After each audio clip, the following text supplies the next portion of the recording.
Multifunctional বোতল storage box, milk storage box যেটা, সেটি আমি আপনাকে খুলে দেখাই। এখানে আপনারা পানি স্টোরেজ করবেন। এটা এখানে আপনারা পানি স্টোরেজ করে রাখবেন, যতটুকু পানি নেবেন ততটুকু ওই পরিমাণের দুধটা আপনারা স্টোর করবেন হচ্ছে এই জায়গায়। এই জায়গায় এটা যখন স্কুইজ করবেন, স্কুইজ করে যখন আপনাদের এই যে অফ বাটন আছে, অফ পর্যন্ত আসলে এটা একদম পুরো সিল হয়ে যাবে। তখন আপনারা এই জায়গায় পাউডারটা স্টোর করে রাখবেন। এই হচ্ছে আপনাদের এই যে নিপুলের জায়গাটা, এটা এটা যখন এভাবে করে আমরা লাগিয়ে দেবো, এটা পুরোটা এয়ার টাইট হয়ে যাবে।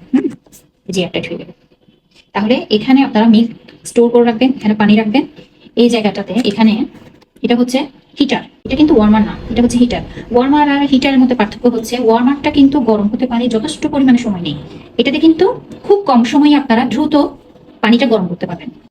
পাওয়ার লাগিয়ে, যে কেবলটা লাগিয়ে এটা ইউজ করতে পারবেন। এখানে পাওয়ার বাটনে চাপ দিলে অন হবে, টেম্পারেচার সেট করার সুবিধা আছে। এছাড়াও আমরা রেখেছি সুবিধার জন্য এই নিপলটা, এক্সট্রা যে নিপল, আপনারা যারা বারবারে নিপল চেঞ্জ করতে চান, নিপল চেঞ্জ করতে ইচ্ছুক, তারা এই এক্সট্রা নিপল গুলো আমাদের কাছে পেয়ে যাবেন।